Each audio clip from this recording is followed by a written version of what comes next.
আসসালামু আলাইকুম প্রিয় দর্শক, চ্যানেল আই সংবাদে স্বাগত। আপনাদের সঙ্গে আছি আমি সামির হোসেন। বিস্তারিত সংবাদের শুরুতে জানিয়ে দিচ্ছি ফ্রেশ আটা ময়দা সুজি সংবাদ শিরোনামগুলো।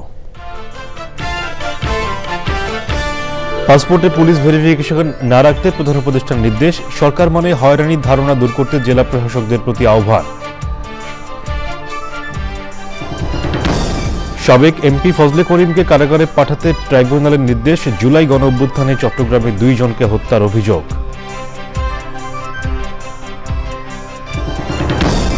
সহকারী শিক্ষকদের নিয়োগ পুনর্বহালের দাবিতে শাহবাগে মহাসমাবেশ। দাবি আদায় পর্যন্ত আন্দোলন চালিয়ে যাওয়ার ঘোষণা।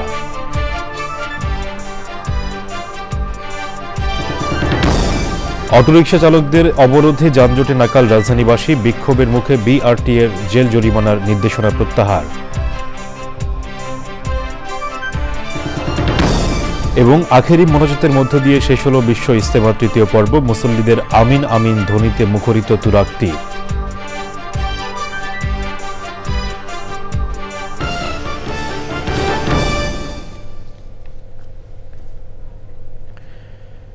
সংবাদ শিরোনামগুলো জানাচ্ছিলাম। এখনকার সংবাদ আয়োজন একই সঙ্গে চ্যানেল আই এর ইউটিউব চ্যানেলে এবং চ্যানেল আই এর ওটিটি প্ল্যাটফর্ম আই স্ক্রিনে লাইভ স্ট্রিম হচ্ছে।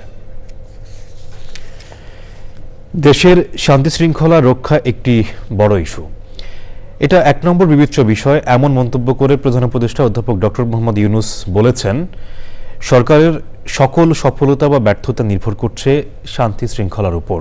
মোস্তফা মল্লিকের রিপোর্টে দেখুন বিস্তারিত। প্রধান উপদেষ্টার কার্যালয়ের শাপলা হলে 3 দিনব্যাপী জেলা প্রশাসক সম্মেলন। শুরুতেই জেলা প্রশাসক এবং বিভাগীয় কমিশনারদের পক্ষ থেকে বক্তৃতা করেন তাদের প্রতিনিধিরা। এরপর প্রধান উপদেষ্টার মুখ্য সচিব জেলা প্রশাসকদের স্মরণ করিয়ে দেন গেল 15.5 বছর দেশের প্রশাসন কিভাবে শাসক দলের অঙ্গ সংগঠনে পরিণত হয়েছিল। দেশব্যাপী আইন শৃঙ্খলার চরম অবনতি নিয়ে ক্ষোভ জানান প্রধান উপদেষ্টা।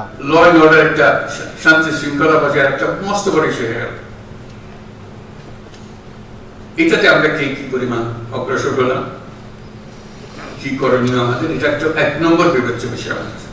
এটা যাতে আমরা বিফল না হই, কারণ এটাতে আমাদের সমস্ত অর্জন সফলভাবে অর্জন হতে পারে অথবা বিফলতায় পর্যবসিত হতে পারে। সেটা কি কোঅর্ডিনেশন হলে, কিভাবে হলে, এটা নিয়ে এই সম্মেলনে আলোচনা হোক। ফিরে যাওয়ার পরে যেন এটা আর বোঝাবুঝির মধ্যে কোনো গলদ না থাকে। জন্ম সনদ, পাসপোর্ট, জমির খাজনা দিতে নাগরিকদের ভোগান্তি সহ্য করতে হয় উল্লেখ করে প্রধান উপদেষ্টা বলেন, নানা ভোগান্তির কারণে নাগরিকদের কাছে সরকার মানেই হচ্ছে হয়রানি। জন্ম নিবন্ধন এটা কোনো মা বাবা বলে আমার মনে হয় না, কিন্তু পাওয়া যায়। পয়সা দিলে ঠিকই চলে আসে, পয়সা দিলে যখন ঠিকই চলে আসে তাহলে পয়সা না দিলেও আশা করে। এই সিস্টেমটা আমরা করতে পারছি না। বলছে যে এখন জমি রেজিস্টার করতে পারছি না, অমুক করতে পারছি না, কর দিতে পারছি না, সব এখানে আমরা সব শুনছি যে সব অনলাইনের ব্যবস্থা হয়ে গেছে। হয়ে যদি যায় সেটা বাস্তবায়ন হচ্ছে না। আমাকে এনআইডি দিয়েছেন, সেটাও কোনো পুলিশ ভেরিফিকেশনের জন্য অপেক্ষা করতে হবে। নাগরিক হিসাবে পেয়েছি, এই দেশের নাগরিক। পাসপোর্টও এই দেশের নাগরিকের একটা পরিচয়পত্র। আমরা আইন করে দিয়েছি যে এখন থেকে পুলিশ ভেরিফিকেশন লাগবে না। এই কথা করে পৌঁছেন বিনা কারণে মানুষ হয়রানি করা, হয়রানি করাটাই যেন আমাদের ধর্ম। জেলা প্রশাসকদের মধ্যে প্রতিযোগিতা বৃদ্ধি করতে র্যাঙ্কিং ব্যবস্থা থাকা উচিত বলে মনে করেন প্রধান উপদেষ্টা। আমার জেলার সবথেকে ভালো বাজার দর, সবচেয়ে কোনো চাঁদাবাজি নেই। 1 নম্বর জেলাকে, 2 নম্বর জেলাকে, 3 নম্বর জেলাকে আমাদের কাজের মধ্যে আমরা কে কোথায় আছে, কোন অবস্থানে আছে, নাকি সবাই জেলা একরকম তো না, হয় না। একজন 64 নম্বরে আছে, একজনকে 64 নম্বরে থাকতে হবে। তার চেষ্টা হবে আমি যেন 64 নম্বরে না থাকি।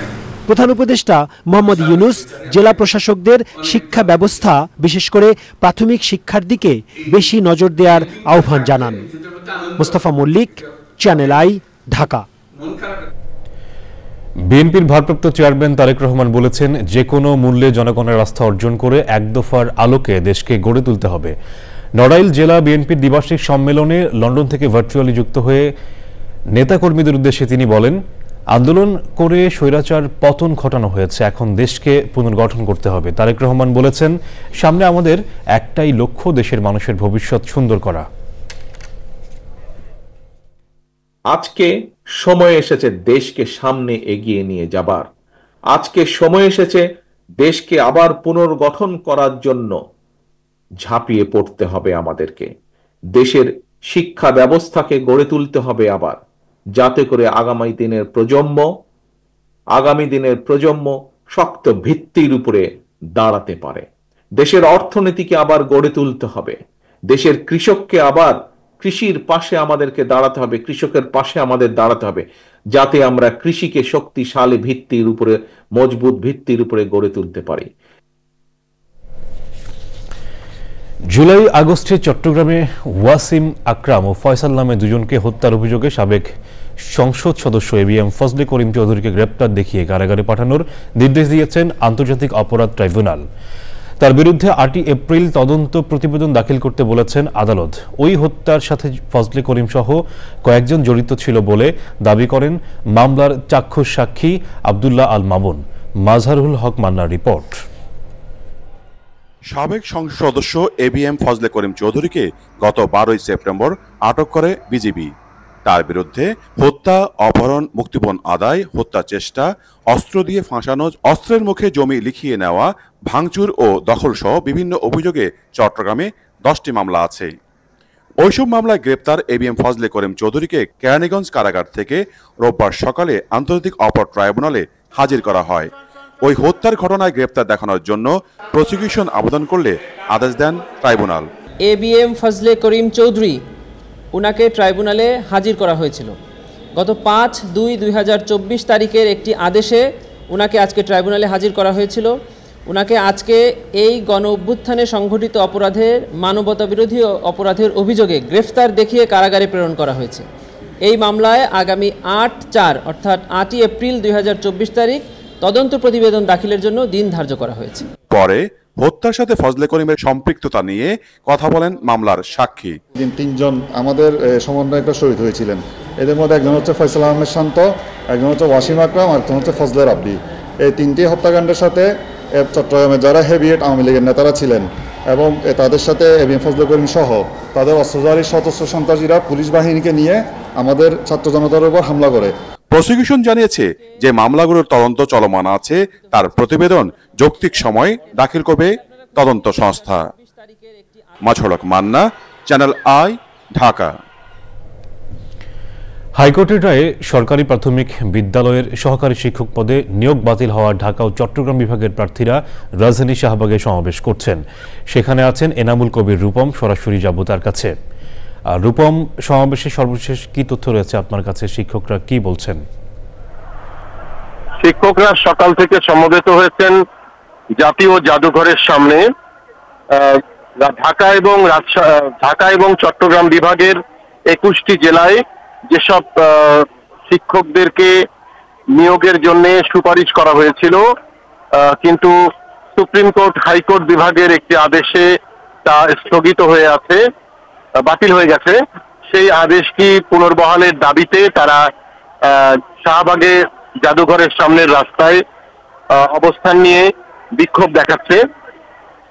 তাদের দাবি ওই আদেশটি বৈষম্যমূলক আদেশ এবং ওই আদেশটি রদরহিত করতে হবে। ওই আদেশ বাতিল করে তাদেরকে যোগদানের সুযোগ দিতে হবে। কিছুক্ষণ আগে তাদের সমাবেশ শেষ করার কথা ছিল দুপুর 2টায়, কিন্তু তারা বলছেন যে যেহেতু আদালত এখনো বসেনি ওই আদেশটির ব্যাপারে সিদ্ধান্ত দেওয়ার জন্য, সে কারণে আদালত বসা পর্যন্ত এবং আদেশটি দেয়া পর্যন্ত তারা শাহবাগে জাদুঘরের সামনের রাস্তাতেই অবস্থান করবে পরবর্তী কর্মসূচি আদেশ কি আসে তার উপর ভিত্তি করে দেয়া হবে। সামি, রূপম, আপনাকে ধন্যবাদ আমাদের সঙ্গে যুক্ত হয়ে তথ্যগুলো জানিয়ে দেওয়ার জন্য। মিটারে না চালালে জরিমানা ও দণ্ডের নির্দেশনার প্রতিবাদে রাজধানীর বিভিন্ন সড়ক অবরোধ করে সিএনজি চালিত অটোরিকশা চালকরা। সকালে রাজধানীর রামপুরা ডিআইটি সড়কে অবস্থান নেন তারা। যান চলাচল বন্ধ হওয়ায় ভোগান্তিতে পড়েন তারা। রামপুরা ছাড়াও রাজধানীর গাবতলী, মাজার রোড, মিরপুর 14, মানিকনগর, মালিবাগীয় সড়ক অবরোধ করা হয়। আন্দোলনকারীরা বলেন, দ্রব্যমূল্যের ঊর্ধ্বগতির এই সময়ে মিটারে সিএনজি অটোরিকশা চালানো সম্ভব নয়। গত 10 ফেব্রুয়ারি এক চিঠিতে বিআরটিএ জানায়, সড়ক পরিবহন আইন অনুযায়ী চালক মিটারের অতিরিক্ত ভাড়া দাবি করতে পারবে না। নিয়ম না মানা হলে 6 মাসের কারাদণ্ড বা অনধিক 50,000 টাকা অর্থদণ্ড করা হবে। আন্দোলনের মুখে ওই নির্দেশনা প্রত্যাহারের কথা জানিয়েছে বিআরটিএ। এই সিদ্ধান্ত জানার পর সড়ক থেকে সরে যান অটোরিকশা চালকরা। প্রধান উপদেষ্টার প্রেস সচিব শফিকুল আলম বলেছেন, সাংবাদিকতার নামে দালালির সমস্যা হলো সাংবাদিকদের দালালি ডকুমেন্টেড হয়ে যায়। গত 15 বছরে একদল সাংবাদিক মানুষ হত্যার বয়ান তৈরি করত, পরিকল্পিত হত্যাকাণ্ডকে জায়েজ করতে কাজ করত বলে মনে করেন তিনি। জাতীয় প্রেসক্লাবে ফ্যাসিবাদ মুক্ত গণমাধ্যম বিষয়ক সেমিনারের প্রধান আলোচক ছিলেন প্রধান উপদেষ্টার প্রেস সচিব শফিকুল আলম। আলোচনায় তরুণ সংবাদকর্মীরা জানান, কিভাবে শেখ হাসিনার ভয়ঙ্কর নির্যাতন ও নিপীড়নের মুখে গণ আন্দোলনকে তারা সফলতার দ্বারপ্রান্তে নিতে সক্ষম হয়েছিলেন। ফ্যাসিবাদের পক্ষে অবস্থান নেয় গণমাধ্যম মালিক ও নিউজ ম্যানেজারদের সমালোচনা করলেও মাঠের অনেক রিপোর্টার গণঅভ্যুত্থানের পক্ষে কাজ করেছে বলে দাবি করেন তারা। গত 15 বছরে সাংবাদিকরা কিভাবে ফ্যাসিবাদকে শক্তিশালী করেছে সেই ডকুমেন্টেশন রাখার আহ্বান জানান প্রধান উপদেষ্টার প্রেস সচিব। স্বৈরতন্ত্রকে লেজিটিমাইজ করার যে বয়ান, সেটা যেন আর জীবনে তৈরি না হয়। যেই ক্ষমতায় আসুক তার হয়ে যেন কোনো সাংবাদিক দালালি করতে না হয়। এবং এই জন্য আমরা বারবার বলছি যে আমাদের ভুল ত্রুটি থাকলে, এই গভর্নমেন্ট একটা এক্সাম্পল সেট করতে চাচ্ছে। আপনি আমার মিস্টেক থাকলে, আমার ভুল ত্রুটি থাকলে, আমার অন্যায় থাকলে আপনি জোর গলায় বলেন, জোর কলমে লেখেন, আমাদেরকে দেখিয়ে দেন যে না আপনার এখানে ভুল হচ্ছে। সাংবাদিকতা এটা হওয়া উচিত। কিছুদিন আগে আমি একটা বড় পত্রিকা আমরা দেখলাম যে প্রফেসর ইউনূসকে প্রশংসা সূচক 2-3টা লেখা লিখছে। আমরা তাকে ফোন দিয়ে বলছি, ভাই এটা লেখার দরকার নাই, আপনি আমার গঠনমূলক সমালোচনা করেন, এই প্রশংসা করার তো দরকার নাই।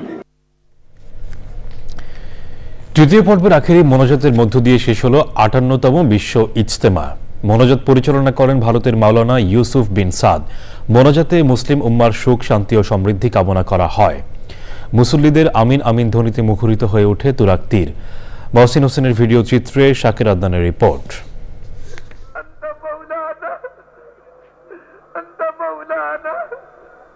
টঙ্গীর তুরাগ তীরে বিশ্ব ইজতেমার তৃতীয় পর্বের আখেরি মোনাজাতের আগে সকাল থেকে শুরু হয় হেদায়েতি বয়ান।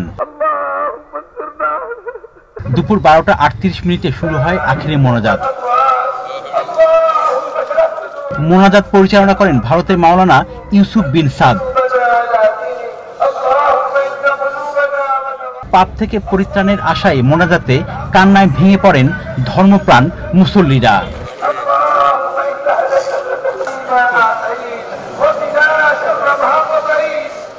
দুপুর 1টা 7 মিনিটে আধা ঘন্টার এই আখেরি মোনাজাত শেষ হয়। গত 14 ফেব্রুয়ারি শুরু হয় সাতপন্থীদের এই বিশ্ব ইজতেমা। Shakir Adnan, Channel I, Tongi, Gazipur. মাদারীপুরের শিবচর ও কুষ্টিয়ার ফুলতলায় সড়ক দুর্ঘটনায় 4 জন নিহত হয়েছে, আহত হয়েছে কয়েকজন। মাদারীপুরের শিবচরে বালুবাহী ড্রাম ট্রাকের চাপায় লিমন বেপারী ও নয়ন নামে 2 যুবক নিহত হয়েছে। গভীর রাতে ঢাকা ভাঙ্গা এক্সপ্রেসওয়ের পূর্ব সন্ন্যাসীর চর এলাকার সার্ভিস লেনে এই দুর্ঘটনা ঘটে। হাইওয়ে পুলিশ ঘাতক ট্রাকটি জব্দ করেছে। কুষ্টিয়া শহরের ফুলতলা এলাকায় রাস্তা পারাপারের সময় অবৈধ বালি ভর্তি ট্রলির ধাক্কায় প্লে শ্রেণীর শিক্ষার্থী ইব্রাহিম ইসলাম ও তার দাদি আনোয়ারা বেগম নিহত হয়েছেন। সকাল 8:30টার দিকে শহরের ফুলতলা এলাকায় প্রতিটি বিদ্যালয়ের সামনে এই দুর্ঘটনা ঘটে। পরে কুষ্টিয়া ঝিনাইদহ মহাসড়ক অবরোধ করে বিক্ষোভ করে শিক্ষার্থীদের অভিভাবক ও এলাকাবাসী। এই সময় বালি ভর্তি ট্রলিতে অগ্নিসংযোগ করে স্থানীয়রা। সাতক্ষীরা পুলিশ লাইন্সে কর্মরত অনুপম ঘোষ নামে একজন পুলিশ কনস্টেবলের মরদেহ উদ্ধার করা হয়েছে। গতরাত ৩টার দিকে এএসআই জাহিদ পরিচয়ে এক ব্যক্তি সাতক্ষীরা সদর হাসপাতালে অনুপমকে ভর্তি করে বলে জানান কর্তব্যরত চিকিৎসক। তবে এন্ট্রি খাতা অনুযায়ী এএসআই জাহিদের সাথে কথা বললে জানান তিনি অনুপমকে ভর্তি করেননি। অনুপম কুমার ঘোষ বাগেরহাটের চিতলমারি থানা দুর্গাপুর খরমখালী গ্রামের আশিস কুমার ঘোষের ছেলে। সাতক্ষীরার পুলিশ সুপার মনিরুল ইসলাম জানান, অনুপম সাতক্ষীরা জেলা পরিষদের উত্তর দিকে স্ত্রীকে নিয়ে ভাড়া বাসায় থাকতেন। সেখানে আনুমানিক রাত ২:৩০ থেকে ৩টার দিকে ফ্যানের সাথে গলায় দড়ি দিয়ে আত্মহত্যা করেন।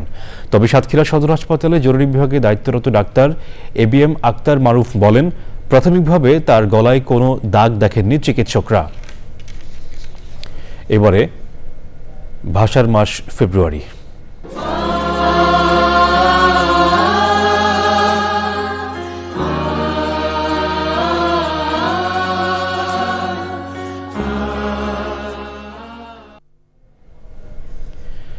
ধর্মীয় কারণে বাংলাদেশে কয়েকশো বছর ধরে আরবি ভাষার প্রভাব রয়েছে। বিপুল সংখ্যক মানুষ আরবি পড়তে পারেন। রয়েছে সরকারি বেসরকারি উদ্যোগে আরবি শেখানোর ব্যবস্থা।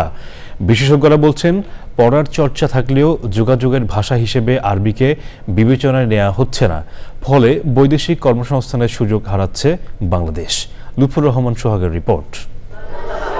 বাংলাদেশের অধিকাংশ মানুষ জীবনের শুরুতেই আরবি ভাষার সঙ্গে পরিচিত হয়ে ওঠেন। অনানুষ্ঠানিক থেকে উচ্চশিক্ষা পর্যন্ত আরবি শিখছেন লাখ লাখ শিক্ষার্থী।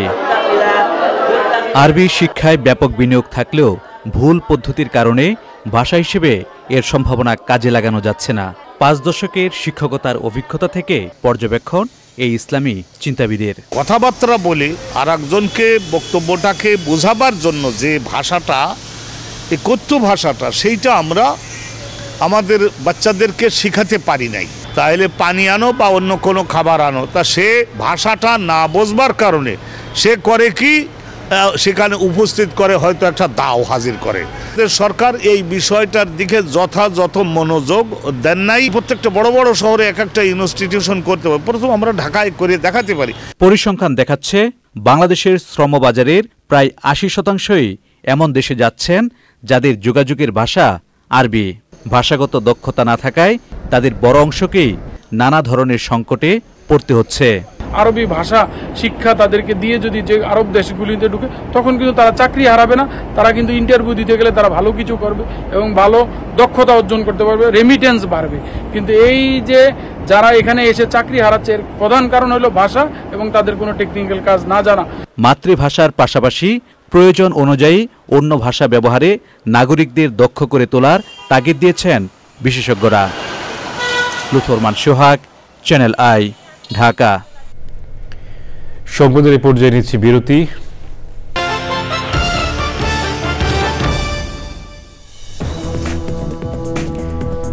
বিরতির পর আবার আমন্ত্রণ।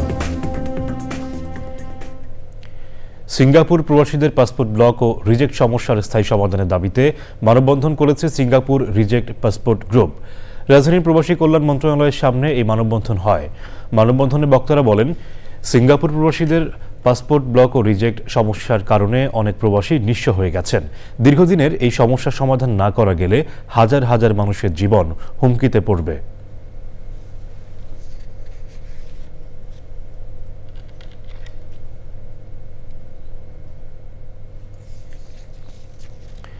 প্রবাসী প্রকৌশলীদের উন্নয়ন, নতুন অভিবাসীদের চাকরির ক্ষেত্রে সহযোগিতা এবং ভবিষ্যতে উন্নয়নের প্রত্যয় নিয়ে কানাডার ক্যালগারিতে বুয়েট অ্যালামনাই গালা নাইট হয়েছে। বুয়েট অ্যালামনাই অ্যাসোসিয়েশন ক্যালগারির উদ্যোগে রিও ব্যাংকুয়েট হলে এই আয়োজনে বাংলাদেশের প্রবৃদ্ধিতে অবদান রাখা নিয়েও আলোচনা হয়। অনুষ্ঠানে বক্তৃতা করেন কমিটির প্রেসিডেন্ট ওবায়দুল কবির ও সাধারণ সম্পাদক শাফকাত মাহমুদ। সঞ্চালনায় ছিলেন স্থপতি নাজমুল ইসলাম সিয়াম ও রুবায়াত শারমিন মিথিলা।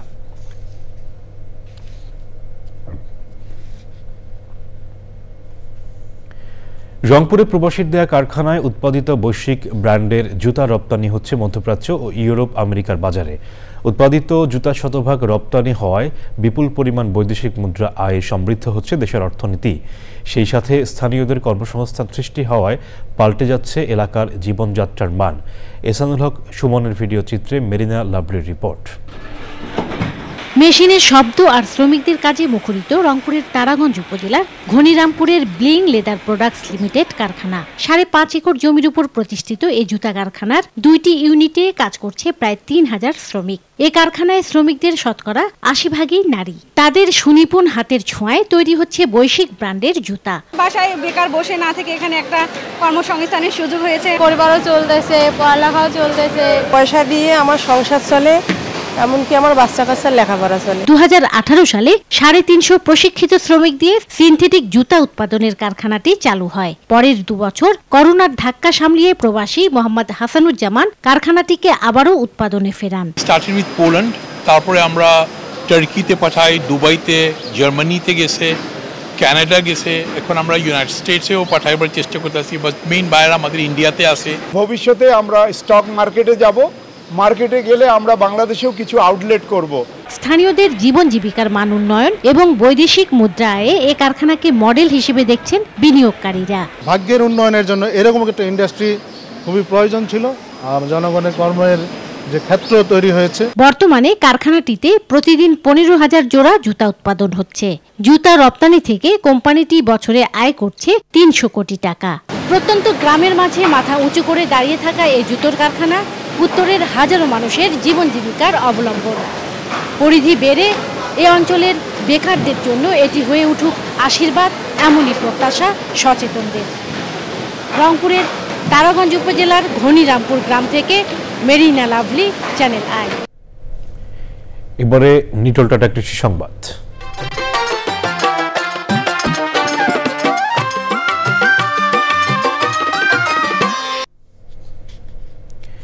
পরিবর্তিত জলবায়ু অভিঘাত পড়েছে দেশের হাওর অঞ্চলগুলোতে। বদলে গেছে হাওরের কৃষি ও প্রাকৃতিক বৈচিত্র্য। অপরিকল্পিত উন্নয়নে পানির স্বাভাবিক প্রবাহ বন্ধ সহ একাধিক কারণে হাওরের বহু জমি থাকে পরিত্যক্ত। এসব শুকনো জমি ফেলে না রেখে অনেকেই নিয়েছেন নানামুখী কৃষি উদ্যোগ। মাছ চাষসহ ফল ফসল উৎপাদন করে আনছেন সাফল্য। হবিগঞ্জ জেলা প্রতিনিধি চৌধুরী মোহাম্মদ ফরিয়াদের তথ্য ভিডিও চিত্রে রিপোর্ট করছেন আল মুকসিদ। হাওরের অন্যতম জনপদ হবিগঞ্জ জেলার আজমিরিগঞ্জ। ধান ও মাছে একসময় ছিল ভরপুর, কিন্তু জলবায়ুর বিরূপ প্রভাবে বদলে গেছে এখানকার কৃষি বৈচিত্র্য। শুকনো মৌসুমে পানি না থাকায় একেবারেই অনাবাদি হয়ে থাকে অনেক জমি। এখানেই কেউ কেউ নিজেদের উদ্যোগে করেছেন মাছ চাষ সহ নানা রকম ফল ফসলের খামার। 10-15টা ফ্যামিলি এখানে কর্মসংস্থানের জায়গা হয়েছে, বা আমাদের ফিশারি থেকে আরো অনেক মানুষ এনে বাজারে মাছ বিক্রি করতেছে। আমরা ঢাকার দিকেও সাপ্লাই দিই। আমরা আস্তে আস্তে আরো উন্নয়নের দিকে যেতেছি। এই পুঁজিগুলোর জন্য সরকার যদি আমাদেরকে স্বল্প সুদে ঋণ দেয়, তাহলে আমাদের আরো উন্নয়ন করার সম্ভাবনা আছে। 32 একর অনাবাদি জমিতে পরিকল্পিত পুকুর খনন সহ বিভিন্ন ফলের গাছ লাগিয়ে ব্যতিক্রমী দৃষ্টান্ত গড়েছেন এলাকার কৃষক খালেদ হোসেন চৌধুরী। আমি 32 একর জমির মধ্যে 14টা পুকুর খনন করছি, মাছ চাষ করতেছি, আম, কাঁঠাল, কলা, বিভিন্ন রকমের ফল গাছ আছে। এখন যদি সরকার আমাদেরকে সহযোগিতা করে, ইনশাআল্লাহ আমরা আরো উন্নত করতে পারবো। এ ধরনের কৃষি উদ্যোগ হাওরের বেকার যুবকদের জন্য হতে পারে অনুসরণীয়। উপজেলা মৎস্য দপ্তর থেকে তাকে সার্বিকভাবে সাহায্য সহযোগিতা আমরা সবসময় করে যাচ্ছি। তিনি আমাদের কাছ থেকে বিভিন্ন ধরনের পরামর্শ বা সেবা পেয়ে থাকেন, এবং ভবিষ্যতেও আমরা তাকে বিভিন্নভাবে সাহায্য সহযোগিতা করার জন্য সর্বদা প্রস্তুত আছি। তবে প্রাকৃতিক ভারসাম্য বজায় রাখতে হাওর সুরক্ষার নীতিমালা মেনে চাষাবাদ করার কথাও বলছেন অনেকেই। আল মুকসিদ, চ্যানেল আই। এবারে প্রকৃতি সংবাদ।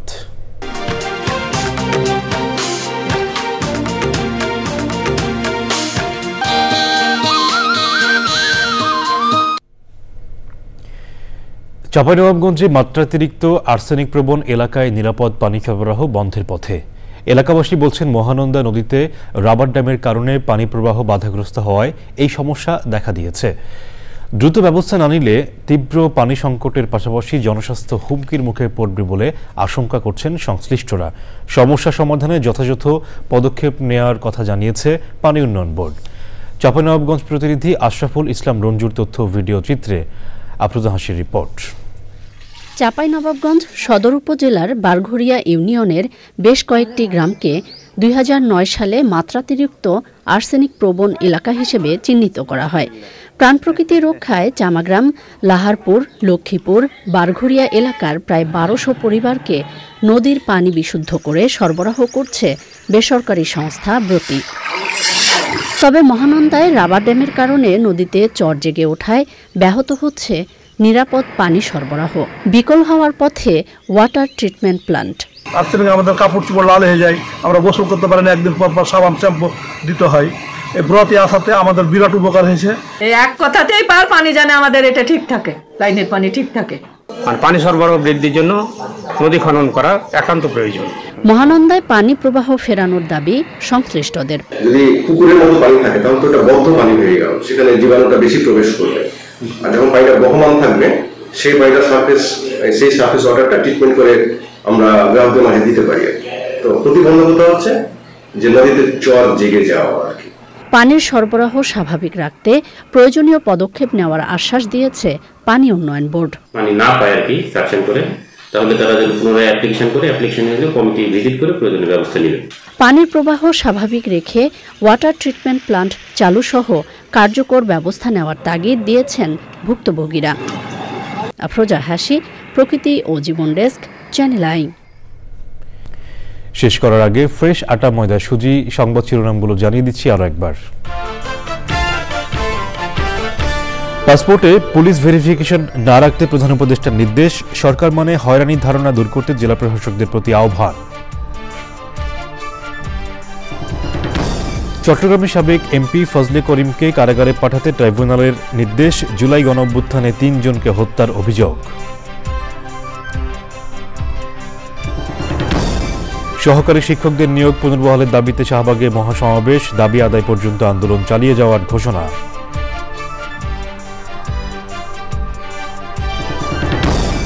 অটোরিকশা চালকদের অবরোধে যানজটে নাকাল রাজধানীবাসী, বিক্ষোভের মুখে বিআরটি এর জেল জরিমানা নির্দেশনা প্রত্যাহার।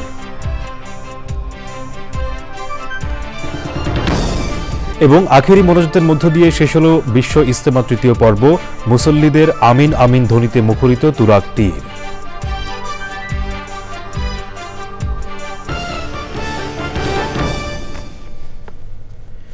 দর্শক, এখনকার সংবাদ আয়োজন এ পর্যন্ত। এতক্ষণ সাথে থাকার জন্য ধন্যবাদ সবাইকে।